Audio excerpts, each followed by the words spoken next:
На этой неделе Абхазия и Россия отмечают трагическую дату – 85-ю годовщину начала Великой Отечественной войны.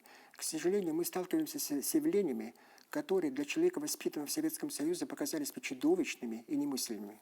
Когда мы чтим героев Отечественной войны, в Европе разворачивается настоящий политический триллер, где вчерашние союзники ссорятся из-за имен нацистских пособников.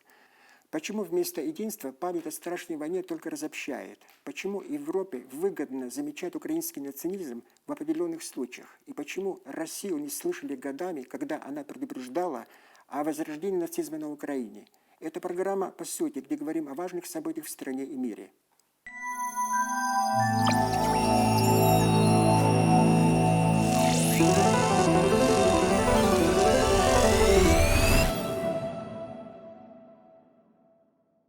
Скандал между Киевом и Варшавой возник из-за решения киевских властей перезахоронить останки Евгения Коновальца, видного деятеля националистического движения Украины, основателя Организации украинских националистов. Евгений Коновальц является национальным героем для Украины, а для Польши является идеологом террора и человеком, чье наследие привело к Волынской резне в 1943 году, когда украинские националисты вырезали десятки тысяч поляков. Действия киевских властей в Польше назвали прямой провокацией. Оказалось, даже в условиях прочного военного союза есть исторические браны, которые невозможно заклеить пластырем политической целесообразности. Киев переступил черту, когда общий враг перестал быть оправданием для прославления убийц поляков. Украинская повстанча армия, УПА. Позиция польского государства по этому вопросу известна уже много лет. В 2016 году Сейм Польши признал преступления, совершенные ОУН и УПА, геноцидом. На основании этого акта 11 июля был установлен Национальный день памяти жертв геноцида, совершенного украинскими националистами.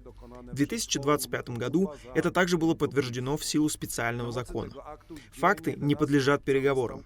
Они не меняются в зависимости от политической конъюнктуры или потребностей. Польша неоднократно сообщала украинской стороне об особом значении этого вопроса. В конечном итоге позиция украинской стороны осталась неизменной. Существуют границы, которые нельзя пересекать в польско-украинских отношениях. Это также обращение к нашим соседям. Вернитесь на путь истины и взаимного уважения. Уважаемые дамы и господа, это также урок для нас самих. Мы не можем оставаться равнодушными к утверждению символов преступлений. Сложилась уникальная ситуация. Россия и Польша оказались в одном антиукраинском лагере по историческому вопросу. Ирония заключается в том, что Россия долгие годы предупреждала о возрождении нацизма на Украине. Но польские политики, например, считали это кремлевской пропагандой. Показательно, что начиная с 2022 года страны Евросоюза и НАТО голосуют против ежегодной резолюции Генеральной Ассамблеи ООН о недопустимости героизации нацизма. До этого времени, до 2022 года, они стыдливо воздерживались. А в сегодняшней ситуации, как вы видите, Польша в одиночку возмутилась, когда Зеленский встал на колени перед прахом приспешника Гитлера, бандеровского палача поляков и евреев, русских и белорусов, на торжественной церемонии перезахоронения этого праха. Весь остальной Запад промолчал по поводу такого глумления над памятью жертв нацизма, причем промолчал отнюдь не стыдливо, а по сути поощрительно. Прагматизм побеждал память. Польши готовы были закрыть глаза на Бандеру Коновальца, когда это помогало сдерживать Россию. Но сегодня яд национализма ударил по самой Польше, заставив повторять аргументы, которые она долгое время отвергала. Если одна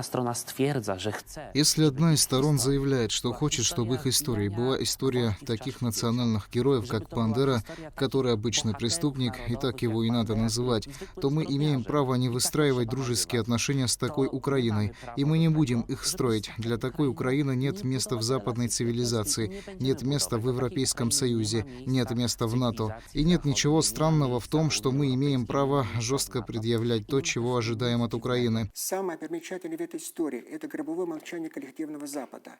Вашингтон и Брюссель не демонстрируют реакции на возрождение украинского нацизма. Это классический пример политической слепоты, когда демократические институты ради геополитических интересов готовы игнорировать реабилитацию нацизма. Запад боится, что любая критика Киева может ослабить фронт против России, и потому она прибегает к тактике двойных стандартов.